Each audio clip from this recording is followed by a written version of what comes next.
Buya Hamka. Baik Bapak Ibu yang saya hormati, kita akan melanjutkan acara dengan menghadirkan pemateri kedua yang juga tidak kalah menariknya, yaitu Bapak Dr. Ahmad Khairul Fatah. Izinkan saya untuk memaparkan CV Bapak Dr. Khairul. Tempat tanggal lahir Tuban 15 April 1981. Dosen Prodi Sosiologi Agama Fakultas Usuluddin dan Dakwah IAIN Sultan Amai Gorontalo. Pendidikan S3 UIN Syarif Hidayatullah Jakarta, S2 IAIN Sunan Ampel Surabaya, S1 IAIN Sunan Ampel Surabaya, Ponpes Arawudatu Ilmiah YTP Kertosono Nganjuk, Jawa Timur. Baik, kepada Bapak Dr. Khairul, saya silahkan. Terima kasih Mbak Hanifah. Assalamualaikum warahmatullahi wabarakatuh. Kedengaran? Waalaikumsalam warahmatullahi wabarakatuh. Sudah terdengar, Pak? Mohon maaf kalau ada background musik ya, karena kampus kita pas bertetanggaan dengan kampung, jadi ada yang muter lagu Malaysia ini ya. Yang kami hormati lagu Gorontalo, Pak. Gorontalo di sini biasa nyanyi-nyanyi Bu. Oh iya Pak, saya sudah ke UMG loh Pak. Oh pernah ke sini Bu? Iya 2 kali kalau nggak salah. Kapan-kapan mampir ke IAIN Bu? Ya insya Allah sudah ke ikan paus loh Pak. Yang gede banget ikan paus. Udah yang bisa ilmu itu ya, ketemu ya, ikan paus ya? Iya, yang sudah dipegang bisa dibelai-belai. Iya. Iya Pak. Lanjut Pak Fatah. Terima kasih. Yang kami hormati Profesor Dr. Ade Hikmat, Bapak Direktur, kemudian Ibu Prof. Suswandari, Ibu Kaprodi, Bapak Ibu Jen, ini kawan saya di LP3ES, kemudian ada juga Mas Budi Johan, ini seharusnya Mas Budi juga ngasih pengantar lah tentang Buya Hamka karena beliau lebih pakar daripada saya. Baik, Bapak Ibu sekalian, apa yang saya paparkan ini adalah sebagian dari penelitian saya ketika menyelesaikan S3 di Ciputat, UIN Ciputat, dan saya mengambil tema tentang pemikiran dan peran politik Hamka. Tentu saya tidak akan memaparkan semua karena terkait dengan waktu. Saya hanya memaparkan pokok-pokok pemikiran Hamka,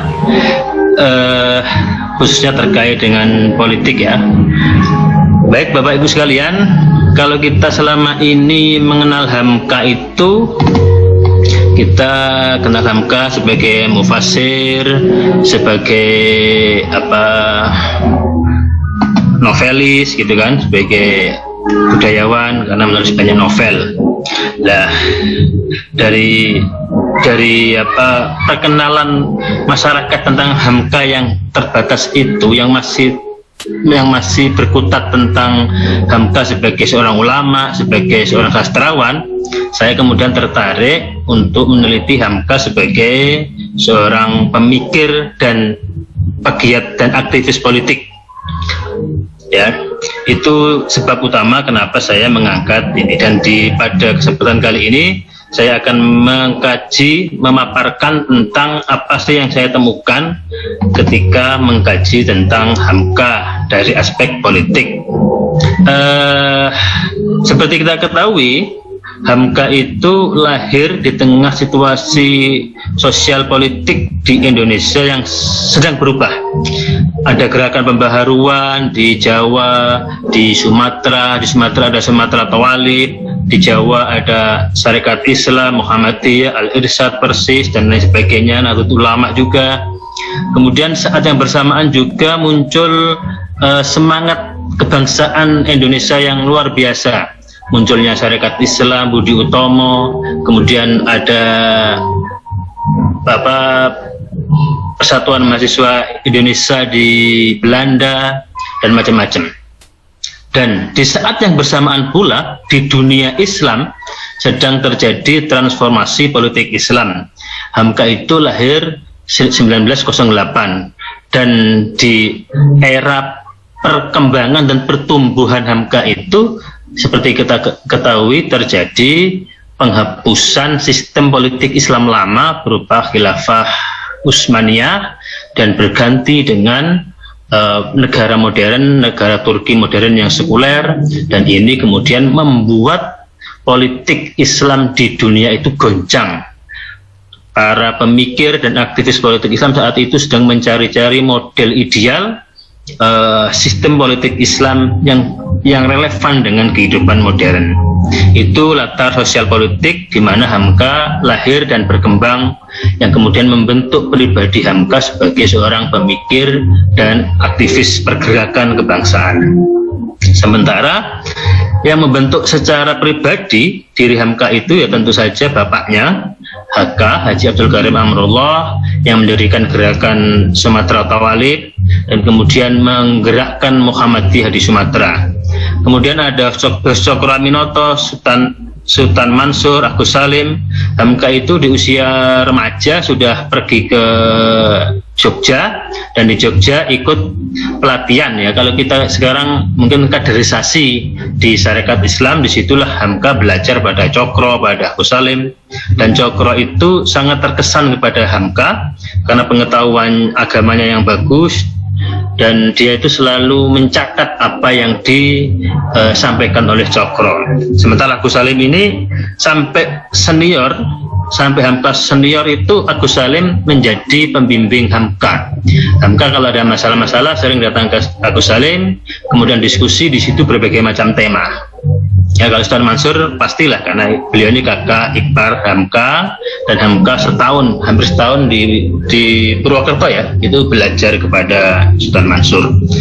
Yang tentu saja membantu Hamka itu adalah kebudayaan Minangkabau, alam lingkungannya, kebudayaannya. Kemudian Hamka pernah tinggal di Medan. Di Medan itu Hamka menjadi pemretnya pedoman masyarakat, dan di sana selain menjadi pemret pedoman masyarakat, Hamka juga menjadi pimpinan Muhammadiyah di Sumatera Timur. Di sanalah Hamka kemudian juga dalam proses membangun Muhammadiyah di Medan, Hamka sering bergesekan dengan kaum tradisi, dan kebetulan kaum tradisi itu di backup oleh Sultan Delhi. Seringkali kegiatan Muhammadiyah dihalang-halangi oleh kaum tradisi dan Sultan Delhi. Dari situlah dugaan saya Hamka kurang suka pada sistem politik lama kesultanan, kerajaan. Dan tentu saja Hamka sangat dipengaruhi oleh buku-bukunya, bacaan-bacaannya, karena Hamka orang yang rajin membaca.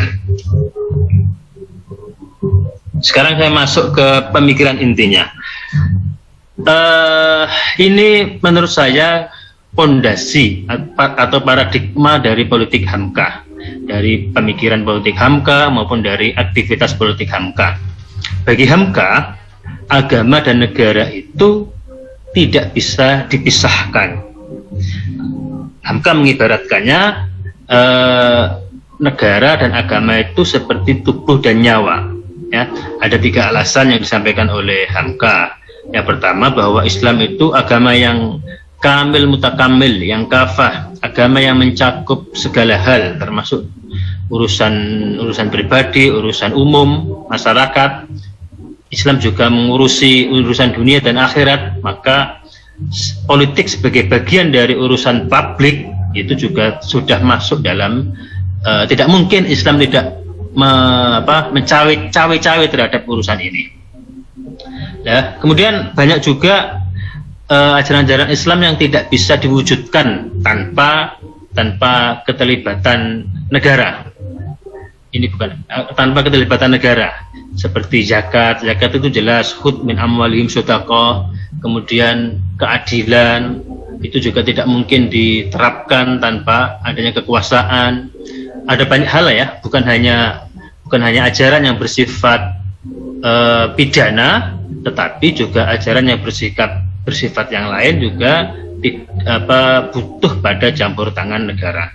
Dan yang ketiga, alasan historis, secara kesejarahan Islam itu sejak zaman Nabi sudah hubungan dengan urusan politik kenegaraan. Dan Hamka menyatakan bukan hanya Islam sesungguhnya, nabi-nabi sebelum Muhammad pun ketika berdakwah itu selalu berkaitan dengan urusan politik kenegaraan, termasuk Musa, Isa, dan lain sebagainya.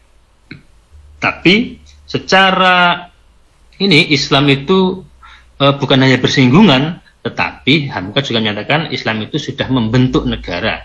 Hamka menyebutnya sebagai negara Quran, bukan negara Islam, negara Quran. Begitu Hamka pakai diksi-diksi seperti itu. Ya. Nanti akan kita kaji. Namun demikian, meskipun Islam itu tidak bisa dilepaskan dari politik kenegaraan, menurut Hamka, Islam tidak mengatur urusan politik kenegaraan secara detail. Islam hanya mengatur norma-normanya dan aturan-aturan yang bersifat universal, yang itu bisa disesuaikan dengan kondisi kita hidup kita. Ya, menurut Hamka, kalau Islam mengatur sampai mendetail, maka nanti Islam akan kehilangan relevansinya. Disitulah letak keluasan politik Islam dalam gagasannya Hamka. Dan ini bukan hanya Hamka, hampir semua pemikir Muslim Indonesia, aktivis Islam Indonesia, bukan hanya yang dari modernis, tapi juga dari tradisionalis, itu gagasannya sama seperti Hamka. Kalau kita baca berita Nahdlatul Ulama, itu jelas menegaskan perlunya negara diatur oleh agama, oleh Islam. Tetapi NU pun mengakui bahwa Islam tidak mengatur secara detail, sehingga di situ kita bisa beristihad politik bagaimana membentuk negara yang tetap sesuai dengan Islam tanpa tanpa kehilangan relevansi dengan kondisi sosial politik yang berkembang. Ada satu ide Hamka yang menarik. Awalnya saya mau meneliti tentang ide ini, demokrasi takwa. Ya, tapi kemudian oleh pembimbing saya diarahkan untuk mengkaji Hamka secara umum, politik Hamka secara umum. Ya. Seperti kita ketahui, demokrasi itu sampai sekarang di dunia Islam masih banyak perdebatan. Muncul Hizbut Tahrir yang sekarang menggugat demokrasi, dan Salafi juga demikian menggugat demokrasi. Tetapi menariknya, sejak awal mula para aktivis pergerakan Islam, pendiri bangsa ini, sejak awal mula menerima demokrasi.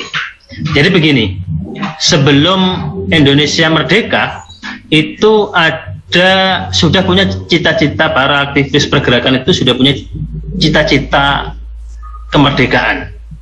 Ini mereka terbagi atas dua. Yang pertama, ada yang mencari inspirasi lewat gerakan internasional, kemudian ada yang mencari inspirasi lewat nasionalisme, tentang kebangsaan. Orang seperti Yamin, seperti Bung Karno, itu termasuk kelompok nasionalisme yang kedua. Sementara kalangan Islam, sebagian besar kalangan Islam dan orang-orang kiri itu menganut internasionalisme. Yang tadi nasionalisme, yang kedua internasionalisme. Internasionalisme ini dibuktikan dengan PKI mengarah ke Soviet, ya. Kemudian tokoh-tokoh Islam berkali-kali melakukan mengikuti kegiatan reformasi khilafah. Setelah Utsmaniyah Ottoman itu dibubarkan, di Timur Tengah berkali-kali diadakan kongres khilafat, dan tokoh-tokoh Islam seperti Cokro Aminoto, Agus Salim, bapaknya Hamka, termasuk juga dari kalangan tradisi, itu sering datang ke sana, ke Timur Tengah, untuk mendirikan ulang negara khilafah. Tapi kemudian mereka terbentur. Ternyata di kalangan para pemimpin Arab itu sendiri pada bernafsu ingin menjadi khalifahnya, menjadi pemimpin puncaknya. Dari situlah maka kemudian kalangan Islam beralih untuk membangun Indonesia merdeka berdasarkan pada semangat kebangsaan. Namun kebangsaan yang mereka usung itu berbeda dengan kebangsaan yang diusung oleh Yamin, oleh siapa, Soekarno juga. Kalau kita baca buku-buku Yamin itu kebangsaannya merujuk kepada Islam, pada Indonesia Nusantara pra-Islam.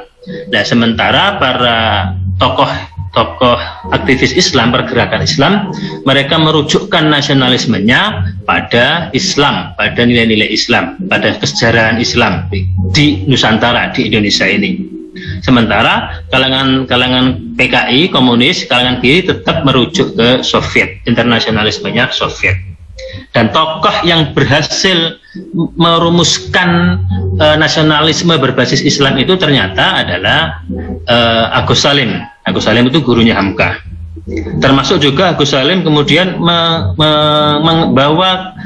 menerima demokrasi disesuaikan dengan Islam, yang kemudian kita kenal juga Natsir itu juga menggagas namanya demokrasi teistik, gitu kan? Teodemokrasi. Lah, apa bedanya Natsir dengan Hamka? Kalau Natsir itu baru mengemukakan perlunya demokrasi yang diisi dengan nilai-nilai agama Islam, nilai-nilai ketuhanan, begitu kan? Kalau Hamka itu sudah mencarikan cantolan bagaimana demokrasi itu sah dalam Islam, dan Hamka merumuskannya dalam demokrasi takwa. Apa itu? Demokrasi takwanya Hamka itu dibangun dari 3 elemen. Yang pertama, manusia sebagai khalifah Allah. Dengan posisi yang menjadi khalifah Allah itu atau wakil Allah itu menurut Hamka adalah semua umat manusia. Karena semua umat manusia menjadi khalifatullah, maka tidak boleh ada sekelompok orang, satu orang atau sekelompok orang yang memposisikan dirinya lebih unggul dari kelompok yang lain. Ya, karena itulah Hamka menolak monarki, menolak teokrasi. Yang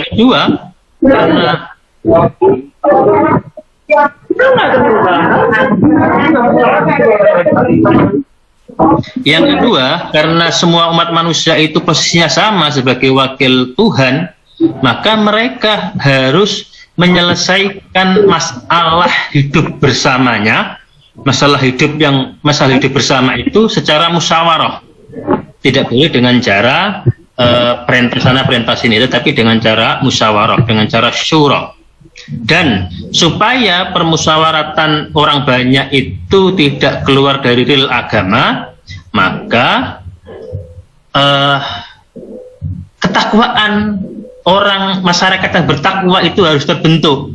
Kalau masyarakat sudah terbentuk, masyarakat bertakwa sudah terbentuk, ketakwaan sudah menjadi landasan kehidupan bersama, maka musyawarah syura yang diambil oleh para masyarakat itu insya Allah tidak akan keluar dari real ketuhanan. Itu demokrasi takwa. Jadi Hamka mencoba mencantolkan, mencari landasan teologis kenapa demokrasi itu sebuah bangunan demokrasi yang sesuai dengan Islam. Berbeda dengan Natsir yang baru mengemukakan urgensi perlunya demokrasi yang berbasis pada ketuhanan. Nah, ini seperti saya sebutkan tadi bahwa kaum aktivis pergerakan Islam di sebelum dan awal-awal kemerdekaan itu kemudian beralih dari keinginan mendirikan khilafat, kemudian beralih kepada kebangsaan, nasionalisme. Lah, Hamka itu juga lebih sepakat pada kebangsaan. Hamka tidak sepakat dengan namanya negara khilafat.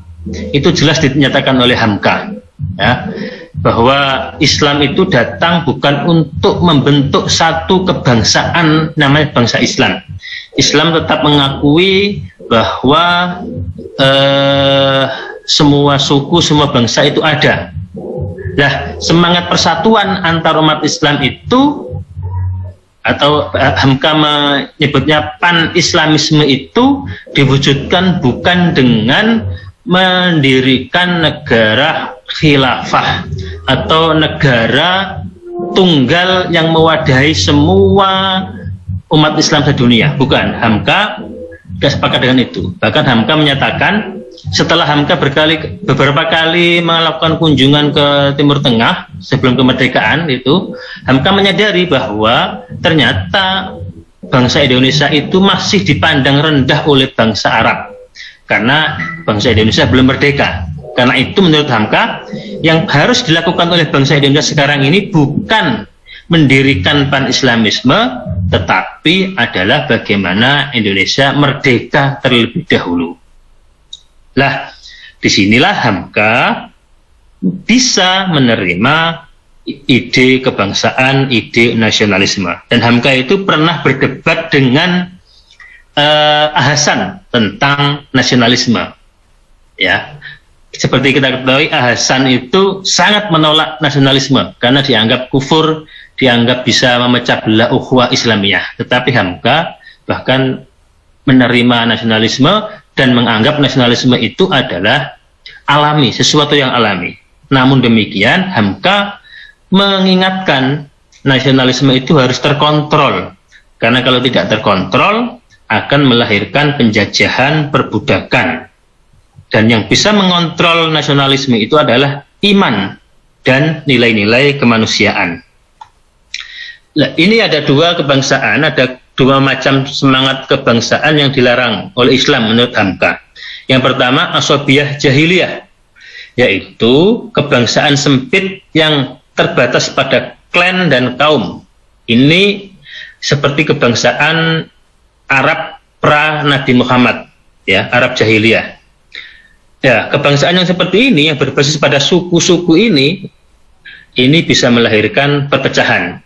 Sementara kebangsaan kedua yang dilarang oleh Islam menurut Hamka adalah kebangsaan yang menganggap kebangsaan kita, bangsa kita lebih unggul dari bangsa lain, dan ini bisa melahirkan penjajahan. Ini dua penyakit kebangsaan menurut Hamka. Menariknya ini, Hamka itu menyamakan kebangsaan Indonesia itu seperti kebangsaan yang dibangun oleh Nabi Muhammad. Nabi Muhammad bisa menyatukan suku-suku, kaum-kaum di Arab, kemudian disatukan menjadi bangsa Arab seutuhnya, gitu. Arab seluruhnya, identitas Arab seluruhnya. Sementara kebangsaan Indonesia itu adalah menyatukan suku-suku yang ada di Nusantara menjadi Indonesia Raya. Jadi sama-sama menyatukan suku-suku yang terpecah-pecah itu menjadi satu identitas bersama. Nabi Muhammad menyatukan melalui identitas Arab seutuhnya, kemudian di Indonesia menyatukan suku-suku yang ada di Nusantara, di Pulau-Pulau Nusantara menjadi Indonesia Raya.